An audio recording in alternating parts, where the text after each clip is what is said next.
Attaque du Venezuela et objectif de Trump en 2026. Et après, viens, on en parle parce que ce qui est en train de se passer est très intéressant. Et je pense qu'en 2026, on n'est pas au bout de nos surprises. En tout cas, on peut déjà se torcher le derrière avec le droit international. C'est fini, ça fait partie du passé. On l'a vu ces dernières années, on vient de le voir. On l'a vu aussi en 2022. Maintenant, retour au bon vieux impérialisme, avec ses rapports de force et des rapports de dominant-dominé, des puissances qui dominent, bouffent et exploitent des petits pays. En tout cas, on nous présente l'attaque et la capture de Maduro, qui est maintenant déjà aux États-Unis, qui va être jugé aux États-Unis, comme étant un moyen de lutter contre le narcotrafic en Amérique du Sud. Et c'est vrai que en Amérique du Sud, que ce soit au Venezuela, mais encore plus au Colombie, et je crois que le numéro 1, c'est même le Mexique, et il y a des narcotrafics qui produisent et qui exportent massivement en Amérique du Nord. Donc il y a sûrement du vrai là-dedans, etc. Maduro, c'est une enflure de première, donc tant mieux pour les Vénézuéliens s'il n'est plus là, ok. Mais mine de rien, c'est quand même les États-Unis qui imposent leur force comme ça sur un pays et on se fout du droit international. Je dis pas que c'est bien ou pas bien. Moi je pense que pour le moment ce qu'il a fait Trump, pour lui c'est un coup de maître. On va y venir, mais que Maduro, moi j'ai aucune compassion pour lui. Moins il y a de dictateurs dans le monde, mieux c'est. Mais en tout cas on nous présente ça comme ça. Mais je pense que les tenants, les aboutissants de ce que Trump fait actuellement au Venezuela sont beaucoup plus importants que ça. Okay, et qu'il faut regarder beaucoup plus loin que l'Amérique du Sud. Alors bien évidemment, et je vais développer, ce que Trump fait, ça va aussi avoir un impact sur l'Amérique du Sud. Là, ce qu'il a fait, c'est vraiment un coup de maître. Je vais expliquer. Mais ça a aussi de l'impact et je pense que la stratégie va bien au-delà de l'Amérique du Sud et des États-Unis. Première chose, c'est que, je te l'apprends pas sûrement, on sait tous que c'est au Venezuela, il y a énormément de pétrole. Il y a des ressources énormes. Okay, depuis un certain temps, tu as les Chinois qui se rapprochent du Venezuela, tu as la Russie aussi, ils ont eu des accords, etc. D'ailleurs, c'est intéressant de regarder la réaction des Chinois et des Russes en ce moment face à Trump. Okay, à mourir de rire. Mais bref, on développera ça après. Mais en tout cas, il y a un rapprochement Chine-Venezuela. Pourquoi ? Parce qu'il y a du pétrole. Simplement, il y a du pétrole. Et ça, c'est la première chose. Et la deuxième chose, et je vais commencer par cette deuxième chose, c'est que maintenant que Trump a la main sur le pétrole du Venezuela, qu'est-ce qu'il peut potentiellement faire ? Il peut transformer donc ce pétrole vénézuélien aux États-Unis, produire en masse du pétrole et faire deux choses avec. Première chose, c'est qu'il peut faire tourner l'industrie américaine. Alors tu me diras, il y a déjà du pétrole aux États-Unis, ouais, mais là c'est quand même une manne énorme, le Venezuela, ok ? Donc il va pouvoir refaire tourner une industrie qui aura probablement besoin d'huile, pétrole, etc. Et deuxième chose, c'est que potentiellement en produisant du pétrole en masse, il va pouvoir faire chuter le prix du pétrole, le prix du baril. Okay. Et là, tu me vois venir, à qui ça taille les croupières, ça ? Eh bien, à la Russie. Aujourd'hui, la Russie, pourquoi elle tient ? Même si elle produit rien, sauf aujourd'hui des armes et des hydrocarbures qu'elle exporte. Pourquoi elle tient ? Parce qu'elle a des ressources grâce à ses hydrocarbures encore. Mais la Russie, aujourd'hui, tu lui enlèves ses ressources en hydrocarbures, ça fait pas long feu. Hein. Okay, donc, qu'est-ce qu'il peut potentiellement faire, Trump ? C'est faire chuter le prix du pétrole. Et puis comme ça, faire en sorte que la Russie ait moins de revenus. Et une Russie qui a moins de revenus, c'est une Russie qui a moins de capacité à faire la guerre. Okay, parce que si on regarde les rapports de force d'hommes, forcément la Russie c'est un pays beaucoup plus grand, donc il y a beaucoup plus de réserves d'hommes qu'en Ukraine, etc. Et puis surtout la Russie c'est un pays avec des ressources et qui vend aussi ses ressources notamment au reste du monde.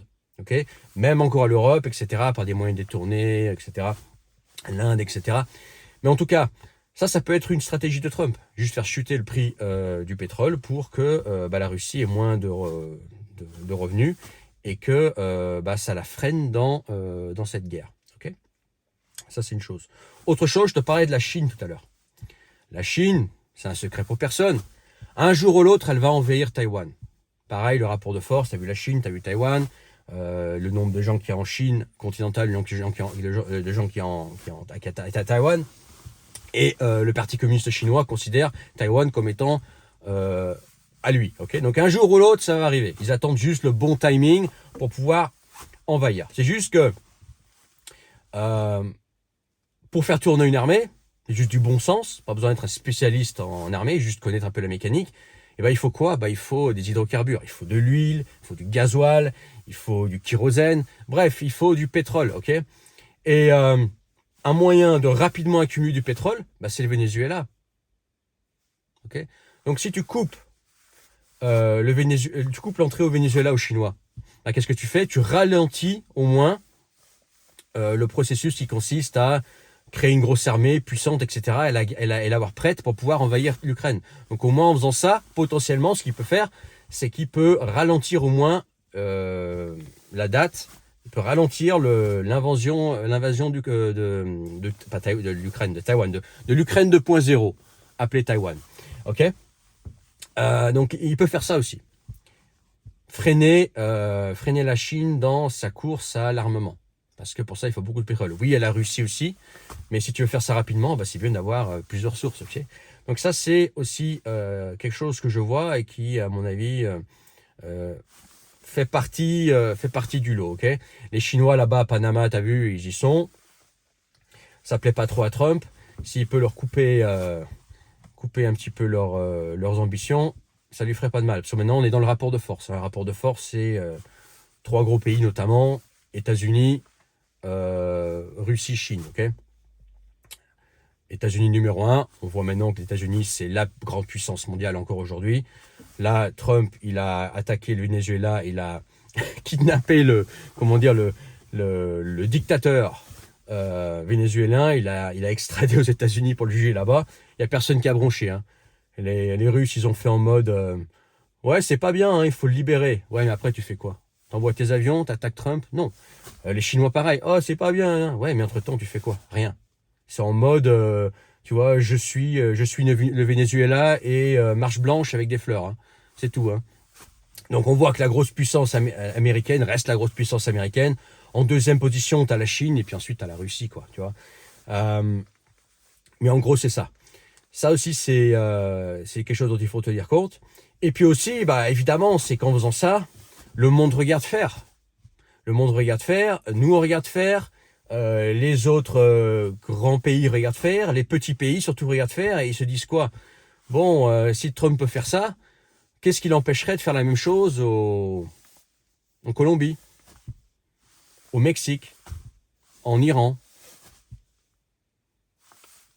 Qu'est-ce qui empêcherait Trump de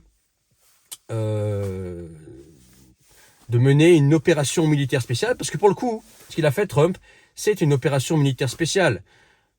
Et elle est réussie. Ça lui a pris une nuit pour capturer Maduro. Alors que Poutine, lui, ça fait 4 ans qu'il essaye. Et à mon avis, il va pas y arriver. Tu vois? Donc on voit là la puissance américaine, on voit la rapidité américaine, l'efficacité. Les petits pays se disent, ok, il faut que je me tienne à carreau, il faut mieux que je sois docile envers les États-Unis, sinon moi aussi un jour on va me faire un Maduro. Ok. Et puis les grosses puissances, on attend leur réaction. Hein, la soi-disant BRICS, grande puissance, etc. contre les États-Unis. Pour le moment, ça fait prout. Hein. Pour le moment, moi je vois pas, j'ai pas encore vu passer d'infos d'armées russes ou d'armées chinoises qui envahiraient les États-Unis pour libérer Maduro et enlever Trump. Hein. Donc ça fait prout. Pareil, le Brésil, gros allié BRICS, voisin du Venezuela, rien du tout. Hein. Tu vois? Donc là, on voit les rapports de force. Les petits pays savent que les États-Unis, faut pas broncher avec, faut mieux aller dans leur sens, sinon tu peux potentiellement finir comme ça. Et puis les grandes puissances, elles voient que non, les États-Unis c'est pas fini, que il faut pas trop s'emballer non plus, que les États-Unis peuvent encore faire des choses comme ça, que les États-Unis c'est encore fort et que attention à eux aussi quoi. S'il y a une confrontation avec les États-Unis, c'est pas gagné, c'est pas l'Occident est décadent, c'est fini, etc. Non, les États-Unis c'est très puissant, c'est la première puissance mondiale, notamment en termes d'armée. Économiquement, effectivement, ça se casse la gueule, mais aujourd'hui, toutes les économies se cassent la gueule, que ce soit aux États-Unis, que ce soit en Europe, que ce soit en Russie, en Chine, etc. En ce moment, voilà, ça, l'économie va mal. Tu vois, c'est juste l'ambiance, on va dire, générale. Mais d'un point de vue puissance militaire, les États-Unis, c'est le numéro un. Hein. Donc là, tu as vu Trump ce qu'il fait? Potentiellement, il ralentit les Russes, il ralentit les Chinois, il lutte contre le narcotrafic, il montre aux autres pays d'Amérique du Sud qu'attention, le maître, ici c'est moi. L'Amérique du Sud, c'est mon terrain de jeu.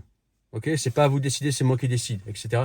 Il montre au monde entier que les États-Unis, c'est pas fini, c'est une puissance affirmée et qui est réaffirmée aujourd'hui et que aucun autre grand pays qui fait ces dernières années les malins avec les BRICS, machin, on est fort, on est l'anti-américain, bronche.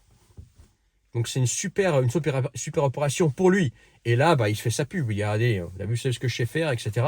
Bref, pour lui, si on se met à sa place, il a fait un super coup. Quoi qu'on en pense, qu'on soit pour le respect du droit international ou pas, moi je suis plutôt pour le respect du droit international, même si, je te dis, Maduro, c'est vraiment pas une grande perte. Au contraire, je suis content pour les Vénézuéliens. Et je vais suivre ce qui se passe au Venezuela. Parce que le Venezuela, pour le coup, ça c'est un pays à gros potentiel. Il y a un énorme potentiel au Venezuela. Voyons voir un petit peu comment ce pays va évoluer. En tout cas, en 2026, je pense que c'est une année importante, comme je l'ai dit, fin 2025, et qu'on peut potentiellement voir arriver. Je sais pas si ça va arriver, mais c'est possible. On peut voir arriver des choses comme ça en Iran, par exemple. Là, les protestations en Iran, Trump peut en profiter pour, tu vois, instaurer quelque chose. La Colombie, éventuellement le Mexique, on va voir comment ça évolue. Ça évolue, tu vois. Peut-être que c'était aussi un essai pour lui pour voir comment les autres pays réagissent, etc. Et ensuite pouvoir déployer ce système après, etc. Bref, c'est une année, je pense, qui va être intéressante. Et que, voilà, on n'est pas au bout de nos surprises. Dis-moi ce que tu en penses en commentaire. N'oublie pas de t'abonner et mets ton pouce. Partage cette vidéo, je pense qu'elle est importante. Et puis dans la description, le premier lien, tu peux rejoindre mes contacts privés, le canal Telegram et recevoir tous mes messages à venir. Ne les loupe pas. Et si tu veux qu'on s'appelle toi et moi, un appel visio que toi et moi, en privé, on s'appelle. Et tu réserves cet appel avec moi. Dans la description, tu cliques sur le premier lien, tu t'inscris et tu réserves. Et une fois que tu as réservé, on convient d'une date et d'une heure précise pour se parler. Vous êtes de plus en plus nombreux à réserver ces appels. Et écoutez, continue ainsi. Et dis-moi ce que tu en penses en commentaire. Mais en tout cas, voilà. Je pense qu'il a fait un coup de maître, la Trump, et que ça annonce la couleur pour 2026. Je te laisse là-dessus. À bientôt. Ciao.